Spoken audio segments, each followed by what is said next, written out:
Durante más de 27 años, la puerta de la legendaria cámara acorazada vinculada al nombre de Frank Sinatra, en el complejo vacacional Cal Neva, permaneció en silencio sellada como un secreto intocable. Ese velo de misterio solo cayó realmente cuando el presidente del Consejo de Administración murió en 1998. Y no fue hasta el año 2025 cuando el cerrajero profesional Dave McComey posó su mano sobre la enorme puerta de acero que el pasado largamente sellado reveló lo que nadie jamás había imaginado. Aquel cofre no era una caja fuerte cualquiera, sino un modelo ignífugo de Herring Hall. Marvin, un monstruo de acero de varias toneladas orgulloso de su mecanismo exclusivo de 5 levas. Mientras las cajas fuertes habituales tenían solo 3 o 4 discos de combinación, la creada expresamente para Sinatra escondía 5 ruedas, 5 escalones que debían encajar a la perfección antes de que el cerrojo cediera. En un blog restringido de la Organización Nacional de Gestión de Cajas Fuertes, McComey confesó: «Nunca tuve que estudiar una máquina hasta el punto de obsesionarme tanto. No estaba seguro de a dónde me llevaría lo que tenía delante, y el miedo a dañar un mecanismo casi irreemplazable me acompañaba constantemente. Aquella estructura era como muñecas rusas, una capa tras otra». En efecto, la cubierta exterior medía 1,80 m de altura, 1,20 m de ancho con paredes de acero de 20 centímetros de grosor. Tras ella aparecía otra puerta de caja bancaria con su propio cierre. Y aún detrás un obstáculo final, una cámara fortificada como una fortaleza tan robusta que podía detener balas perforantes. La experiencia de 53 años de McComey lo había llevado a afrontar innumerables retos, desde cajas centenarias de bancos hasta sistemas de seguridad de última generación e incluso la bóveda secreta de Prince en Paisley Park, donde se guardaban miles de grabaciones inéditas. Pero el nombre de Sinatra lo condujo a una batalla diferente. Ya desde el primer paso se vio obligado a usar un taladro especializado para atravesar la gruesa coraza de hierro dura como un bastión. Cuando logró abrir un orificio apenas suficiente, introdujo una cámara endoscópica. 5 levas brillaban con un destello exquisito, tan hermosas como engranajes de reloj cada rueda, exigiendo un alineamiento exacto antes de que la barrera cediera. A su alrededor, la reforma de Cal Neva retumbaba con golpes y soldaduras, volviendo inútiles los micrófonos de escucha. Con casco de protección solo le quedaban los ojos, las manos y la paciencia. Tras 3 horas de tensión de perforaciones milimétricas, la puerta exterior finalmente se rindió. Con la ayuda de su hijo, Aiden recolocó cada pestillo. La barrera de acero se desplomó. El cerrojo cedió con una suavidad inusual. La puerta más externa del refugio de Frank Sinatra se abrió por primera vez desde 1998. Dentro aguardaban estantes sofisticados, compartimentos diseñados para guardar documentos, dinero, metales preciosos o tesoros invaluables. Pero todo estaba vacío. La segunda puerta, que parecía más exigente, se abrió con facilidad, revelando otro espacio de almacenamiento. De nuevo estantes fríos, inmóviles, sin huella alguna. Al final, la cámara más sólida, con muros como los de un depósito de artillería, tampoco estaba cerrada. Y cuando aquella puerta se abrió, la verdad fue amarga: no había nada. En aquel vacío, solo resonó un suspiro de decepción como epílogo de un largo viaje lleno de esperanza y finalmente de desencanto. Todos los estantes metálicos de diseño intrincado dentro de la bóveda estaban vacíos. McComey escribió en su blog profesional que el hombre famoso por su discreción había dejado como legado un archivo custodiado con la mayor severidad que al final no contenía nada. Francis Albert Sinatra nació el 12 de diciembre de 1915 en Hoboken, Nueva Jersey, hijo único de Anthony Martin Sinatra y Natalie de la Garaventa.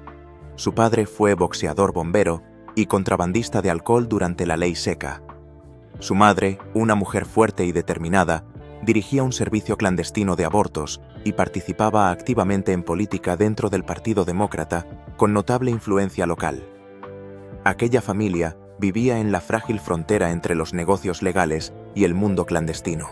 La infancia de Sinatra transcurrió entre escenas de dinero cambiando de manos en callejones oscuros, pactos silenciosos comprando lealtades y el aprendizaje de cómo la información era moneda de poder en la economía sumergida de Nueva Jersey durante la Gran Depresión. Su padrino fue Willie Moretti, capo de la mafia de la familia genovese, que controlaba casi toda la actividad ilegal en Hoboken. Fue Moretti quien inculcó al joven cantante lecciones que ningún libro enseñaba: la lealtad como escudo, la discreción como arma y el verdadero poder en el dominio de los secretos ajenos. Aquellos lazos dejaron grabado en Sinatra que el éxito no dependía solo del talento, sino de a quién conocías y qué sabías de ellos. En su veintena, ya subía a los escenarios con orquestas locales con una voz cálida y aterciopelada que se convertiría en su sello distintivo y lo llevaría lejos. Pero incluso, bajo el brillo artístico, Sinatra mantuvo la unión con las sombras que habían sostenido sus primeros pasos, vínculos que fueron trampolín y también amenaza durante toda su vida. A finales de los años 30, dejó su ciudad natal para trasladarse a Nueva York, llevando consigo no solo su voz única, sino también un conocimiento profundo de cómo funcionaba el poder en el inframundo estadounidense. Sabía tejer relaciones con los influyentes, intercambiar favores y sobre todo guardar silencio en el momento preciso. El éxito llegó pronto cuando se unió a la orquesta de Harry James y después a la de Tommy Dorsey. A comienzos de la década de 1940, sus conciertos hacían desmayar a multitudes de jóvenes entre gritos de euforia. Pero junto a la luz de los focos, otra sombra comenzó a proyectarse: la atención de los investigadores federales. En 1943, el FBI abrió su primer expediente sobre él. Al principio se centraron en la acusación de que Sinatra había pagado $40,000 a un médico para eludir el servicio militar durante la Segunda Guerra Mundial. Sin embargo, la investigación no halló pruebas de soborno. En realidad, padecía perforación de tímpano, una lesión que lo hacía no apto para el ejército. Aunque fue exonerado desde entonces, su nombre quedó bajo el ojo vigilante de J. Edgar Hoover y la enorme maquinaria de espionaje del FBI, en una relación tensa que se prolongaría más de 4 décadas y generaría más de 2.400 páginas de expediente. El resplandor de Sinatra en los años 40 estuvo siempre acompañado de ataduras complejas entre el escenario musical brillante y la sombra de unas relaciones con el crimen organizado cada vez más profundas. En 1947, Frank Sinatra apareció en una conferencia de 4 días en La Habana, Cuba, presidida por Charles Lucky Luciano, el capo exiliado que aún conservaba el título de jefe de jefes. El objetivo de aquel encuentro era reorganizar toda la red del crimen organizado estadounidense desde el Caribe. Fotografías tomadas en secreto por agentes del FBI mostraban a Sinatra en La Habana con una maleta que, según la investigación, contenía hasta $2 millones en efectivo, suma que supuestamente iba destinada a Luciano. Ante la presión de la prensa, Sinatra solo sonrió y aseguró que estaba de vacaciones y que se había encontrado con Luciano por casualidad. Pero para los federales aquello no fue una coincidencia. Lo sabían bien, aunque nunca se halló ninguna prueba concluyente. Durante la década de 1950, el expediente del FBI sobre él se engrosaba año tras año. Registraban su estrecha amistad con Joseph Joe Fischetti, primo de Al Capone. Seguían sus negocios turbios con el capo de Chicago, Sam Giancana. Ahondaban en sus tratos clandestinos con Meyer Lansky, el célebre cerebro financiero maestro en blanquear dinero a través de negocios legales repartidos por todo Estados Unidos. Sin embargo, pese a décadas de vigilancia, escuchas e investigaciones, los agentes jamás lograron obtener pruebas sólidas para incriminarlo. Sospechaban que blanqueaba dinero mediante proyectos empresariales. Creían que actuaba como mensajero entre familias mafiosas. Incluso pensaban que utilizaba su influencia con políticos para favorecer las actividades del Hampa. Pero todo quedaba en conjeturas. Sinatra era demasiado prudente, demasiado astuto y tenía demasiados contactos poderosos como para dejar un cabo suelto que pudiera hundirlo. Conocía bien la regla no escrita de aquel mundo: para sobrevivir hay que saberlo todo pero aparentar no saber nada. En 1960, Sinatra dio un paso audaz al desembolsar $250,000 para comprar el resort y casino Cal Neva a orillas del lago Tahoe, en sociedad con Dean Martin y con el mafioso de Chicago Sam Giancana. La ubicación era insólita. La frontera entre Nevada y California atravesaba el casino y la piscina, convirtiendo a Cal Neva en un lugar a la vez legal y ambiguo donde la ley se moldeaba según convenía. Nada más tomar el control. Sinatra comenzó a transformar Cal Neva en su propio reino. Mandó construir una plataforma para helicópteros en el tejado, a fin de entrar y salir con discreción. Levantó bungalows privados a lo largo de la orilla donde los huéspedes podían alojarse sin necesidad de pasar por la recepción. Pero la verdadera obra maestra estaba bajo tierra. Hizo edificar una red de túneles secretos con alfombras de terciopelo rojo púrpura, paredes de ladrillo pulido y luces eléctricas que iluminaban cada pasillo. Aquellos corredores subterráneos unían el salón principal con los bungalows del lago, permitiendo a celebridades y clientes influyentes desplazarse entre lo público y lo privado en la más absoluta oscuridad, fuera del alcance de las cámaras curiosas. Los túneles no eran solo un refugio frente a los paparazzi, eran el corazón silencioso del poder. Allí podían celebrarse reuniones en un sigilo absoluto, lejos de los ojos de la ley. Mientras en la superficie los federales observaban discretamente cada paso en el vestíbulo bajo tierra, tenían lugar las negociaciones, los intercambios y los secretos más grandes inaccesibles para cualquiera. En aquel laberinto subterráneo de terciopelo púrpura en Cal Neva, Frank Sinatra instaló su tesoro personal en el lugar más protegido. No solo estaba asegurado con combinaciones complejas, sino también tras varias puertas de acero localizable únicamente si se conocía a fondo la infraestructura secreta del complejo. Esa disposición convirtió a Cal Neva en el terreno de juego más exclusivo y peligroso de Estados Unidos. En la superficie, el ritmo del esplendor continuaba. Sinatra se presentaba con frecuencia en el Celebrity Room, un teatro de 700 butacas que había acogido a las estrellas más brillantes del espectáculo.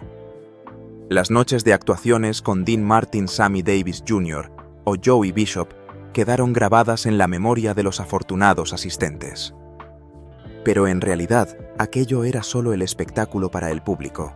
La función verdadera, la que cargaba con el peso del poder, comenzaba cuando las luces del escenario se apagaban. En los bungalows junto al lago y en las salas subterráneas privadas, algunas de las personalidades más poderosas de Estados Unidos se reunían para tratar asuntos que ningún canal oficial podía resolver. John F. Kennedy visitó varias veces Cal Neva, tanto antes como después de ser presidente. Su hermano Robert Kennedy, fiscal general, también apareció allí con su familia. El lugar se convirtió en terreno neutral. Políticos y artistas se encontraban y los acuerdos turbios podían fraguarse lejos de la mirada pública. Entre esos nombres, Marilyn Monroe destacaba como una presencia habitual. El Bungalow 52, con total privacidad y acceso directo al túnel, era donde solía hospedarse. Su última visita a Cal Neva fue en julio de 1962, pocos días antes de su muerte, cuando su ánimo estaba inestable y frágil. Las discusiones con los hermanos Kennedy por no abandonar a sus familias para estar con ella, según se contaba, la hundieron. Testigos afirmaron que aquel fin de semana ni siquiera se le permitió salir del complejo. Salvo Sam Giancana, nadie podía visitarla en el bungalow. Cuando su exmarido Joe DiMaggio apareció de improviso, los guardias de seguridad lo expulsaron por orden de Sinatra. Y en su última noche en Cal Neva, Monroe, desesperada, intentó acabar con su vida ingiriendo somníferos en exceso.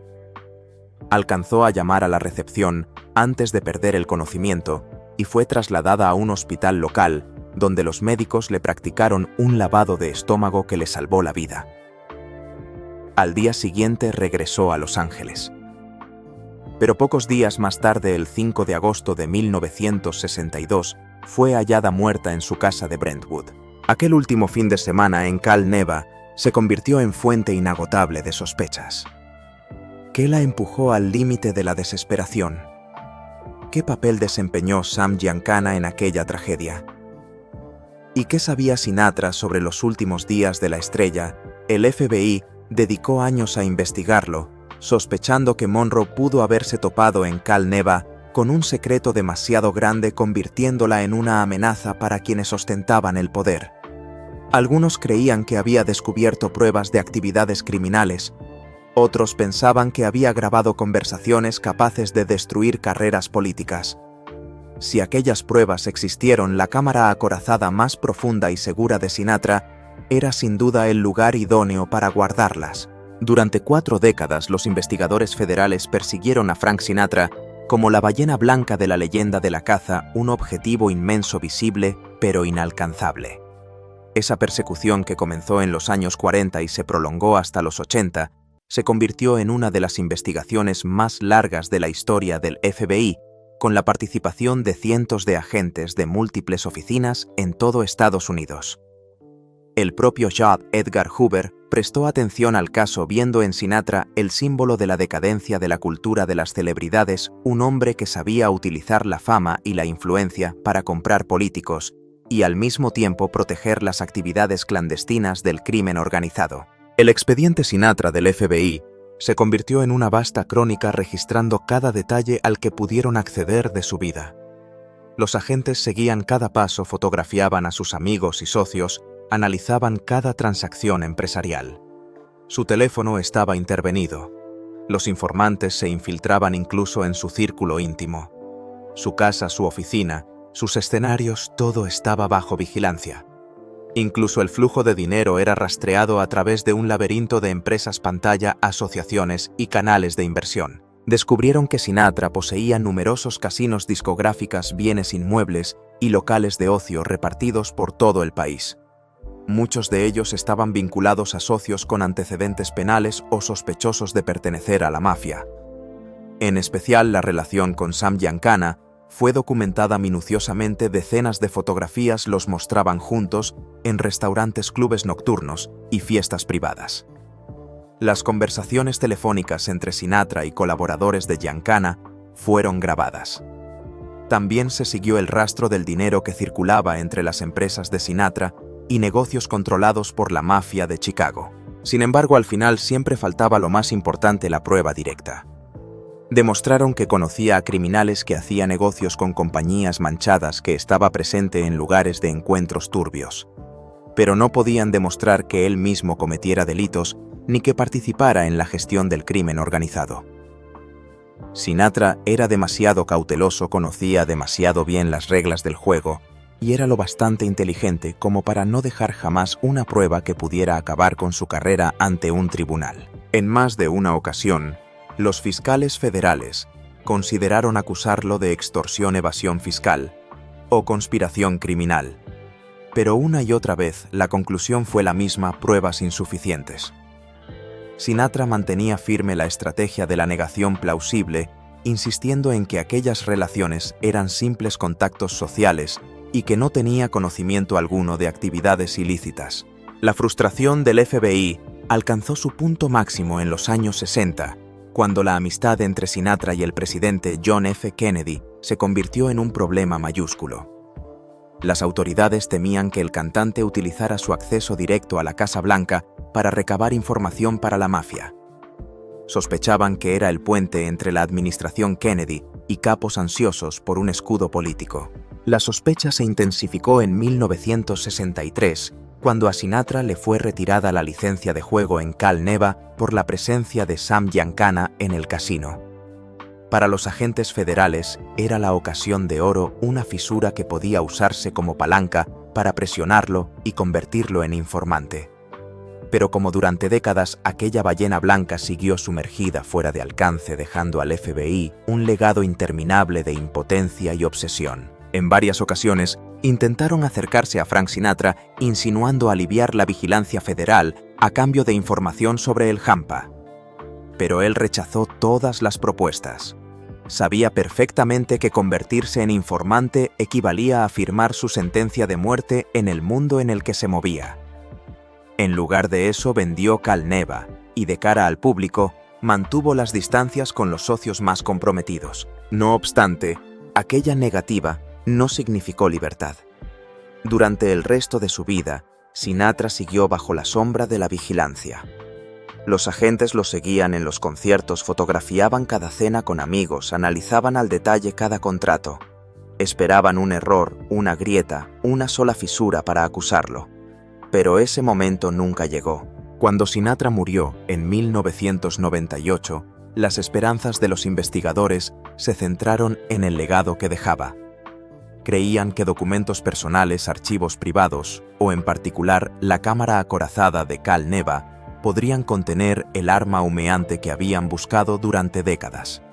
Pero cuando el taladro de Dave McComey atravesó la última capa de acero cuando la cámara endoscópica se deslizó hacia el interior, lo que apareció fue un vacío inmenso, frío y absoluto.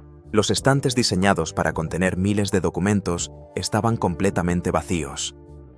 Las áreas destinadas a guardar dinero en efectivo o metales preciosos solo contenían aire. McComey había esperado extractos bancarios, cartas incriminatorias o imágenes capaces de derribar el muro de silencio que rodeaba a Sinatra.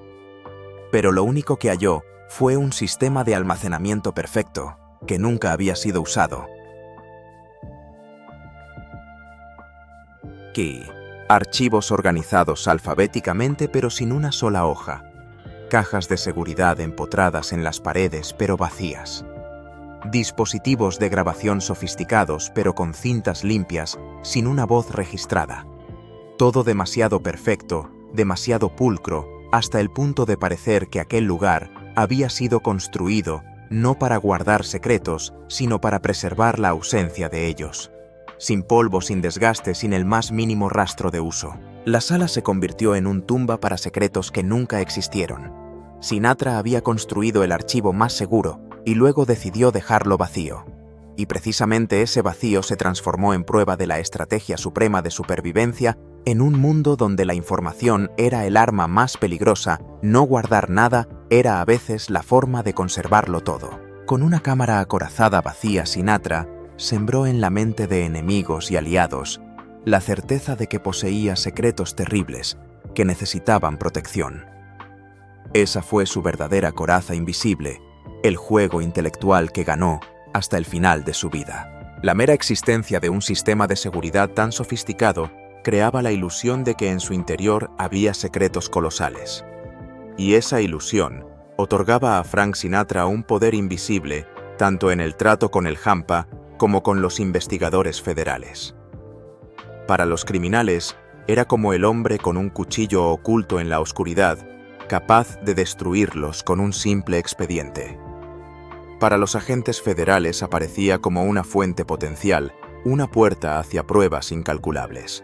En realidad, aquella bóveda vacía resultó ser el escudo perfecto. Garantizaba que no existiera ni una línea, ni una imagen, ni un documento que pudiera usarse contra él o contra los suyos. Si algún día las autoridades lograban acceder con una orden judicial, lo único que encontrarían sería la nada. Ese vacío paradójicamente protegió tanto a sus amigos como a sus socios artistas célebres políticos que alguna vez pasaron por Cal Neva en sus años de esplendor. Algunos de ellos participaron en fiestas o acciones que nunca desearían ver expuestas. Al eliminar cualquier posibilidad de registro, Sinatra se aseguró de que tras su muerte ningún escándalo arrastrara la reputación de sus amigos. En cambio, los investigadores, tras décadas de vigilancia y acumulación de archivos, tuvieron que enfrentarse a una amarga realidad: volver al punto de partida. La caja que esperaban fuera la prueba definitiva de tantos años de esfuerzo no contenía nada que ayudara a comprender mejor la ambigua relación entre Sinatra y el crimen. Mostraba y ocultaba a la vez, sugería la imagen de un hombre que tal vez nunca se implicó, o que si lo hizo con una discreción y una astucia mucho mayores de lo que se pensaba. Si realmente participó en operaciones clandestinas, la lógica dictaría que debía conservar documentos para protegerse acuerdos con hombres peligrosos que no podían basarse solo en palabras, transacciones en la sombra que requerían constancia para evitar errores fatales. Pero el vacío contaba otra historia: que la relación de Sinatra con el Hampa fue más social que financiera. Le gustaba codearse con quienes tenían poder fuera de la ley, pero evitaba compromisos económicos que pudieran convertirse en pruebas en su contra. Esa explicación encajaba con los resultados de la investigación del FBI. Durante 4 décadas de vigilancia, lo vieron presente en reuniones privadas con la mafia, pero nunca pudieron demostrar su participación directa en actividades ilícitas. Podían afirmar que conocía que estaba allí, pero nunca que fuera cómplice. Y sobre todo aquella bóveda vacía demostró la comprensión refinada de Sinatra sobre las reglas del juego. Sabía que tarde o temprano los investigadores intentarían penetrar en los rincones más íntimos de su vida. Por eso la protección suprema no era esconder los documentos, sino no dejar ninguno. Al mantener una cámara acorazada vacía, Frank Sinatra creó una paradoja cargada de poder, se negó a entregar las pruebas que los investigadores anhelaban y al mismo tiempo sembró en la mente de todos la convicción de que esas pruebas estaban allí guardadas tras capas de acero y sistemas de seguridad impenetrables. Para los agentes federales su poder parecía provenir de custodiar secretos capaces de incriminar a cualquiera. Pero la caja fuerte vacía revelaba otra verdad: su verdadero poder no residía en poseer secretos, sino en la creencia ajena de que los tenía. Y precisamente esa creencia era lo más temible. En un mundo donde la información podía matar más rápido que una bala, la percepción de guardar un secreto valía más que el secreto mismo. Esa fue la estrategia que lo protegió durante toda su vida y que incluso después de su muerte siguió resguardando a quienes estuvieron a su lado.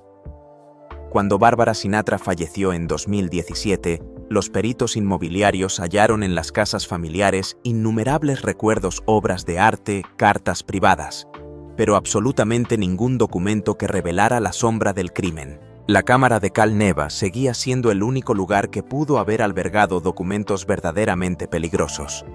Pero su vacío significaba que cualquier secreto que Sinatra hubiera guardado se fue con él a la tumba. Aquel búnker se convirtió en su último espectáculo, un truco de magia perfecto, hacer que el mundo entero creyera en la existencia de lo que jamás existió. Hizo que enemigos, amigos, mafiosos e incluso el propio gobierno creyeran que poseía un tesoro de secretos. Y mientras todos lo buscaban, él vivió con serenidad, y después partió dejando un abismo vacío como prueba de su sabiduría superior. Los agentes federales, tras decenas de años redactando informes, terminaron con voluminosos expedientes carentes de sentido. Y los criminales que lo habían considerado un aliado peligroso por guardar pruebas vitales